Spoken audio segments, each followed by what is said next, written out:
আসসালামু আলাইকুম ওয়া রাহমাতুল্লাহি ওয়া বারাকাতুহু। সম্মানিত হাজিরিন, দর্শক শ্রোতা, ভাই ও বন্ধুরা, আজকের এই ভিডিওতে আমি আপনাদের সাথে আলোচনা করব স্বপ্নে কেউ যদি সূর্য ডুবে যেতে দেখে তো এর ব্যাখ্যা কি। সাথে আছি আমি জুবায়ের বিন ইমাম। আলোচনা বুঝতে শেষ পর্যন্ত শুনতে হবে।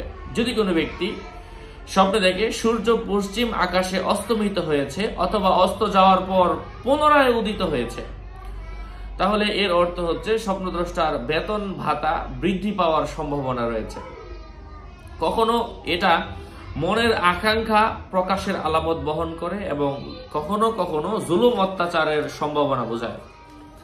কখনো সূর্য অস্তমিত দেখার দ্বারা সফর থেকে হঠাৎ প্রত্যাবর্তন এবং তার আশ্চর্যজনক সম্পদকে বুঝিয়ে থাকে। কখনো জেল থেকে মুক্তিপ্রাপ্ত ব্যক্তি পুনরায় জেলে প্রবেশ করা বোঝায়। কখনো ইসলাম থেকে কুফরিকে ফিরে পাওয়া বোঝায়। যদি কেউ গোপনে নেক কাজ করতে স্বপ্নে দেখে অথবা গোপনে খারাপ কাজ করতে দেখে, তাহলে এটা গোপনীয়তার প্রতি দালালত করবে। আর সূর্য তার থেকে অস্তমিত হওয়ার কারণে তার গোপনীয়তা প্রকাশ পাবে না। যদি রাতে স্ত্রীকে তার প্রতি হাদিয়া পাঠাতে দেখে অথবা কোনো দাসী খরিদ করতে দেখে, তাহলে সেই স্ত্রী তার বাবার বাড়িতে চলে যাবে এবং দাসী তার পূর্বে মনিবের কাছে ফিরে যাবে।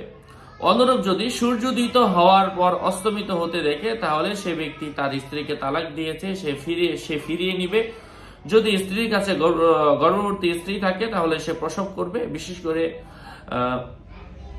যে সূর্যের দ্বারা উপকারিতা লাভ করতে চায় তার স্ত্রী, যেমন ধূপা, যদি অসুস্থ কেউ উক্ত স্বপ্ন দেখে তাহলে মৃত্যুবরণ করবে। আর যদি স্বপ্নদ্রষ্টা জিহাদে অথবা যুদ্ধে থাকে, তাহলে তার সাহায্য বোঝাবে। কেননা ঈসা ইবনে নূন আলাইহিস সালাম যখন শত্রুদের বিরুদ্ধে যুদ্ধ অংশগ্রহণ করলেন, তখন আল্লাহ তাআলা তার প্রতি সাহায্য করলেন। আশা করছি বুঝতে পেরেছেন। আরো আপডেট পেতে আমার সাথেই থাকবেন। আসসালামু আলাইকুম ওয়া রাহমাতুল্লাহ।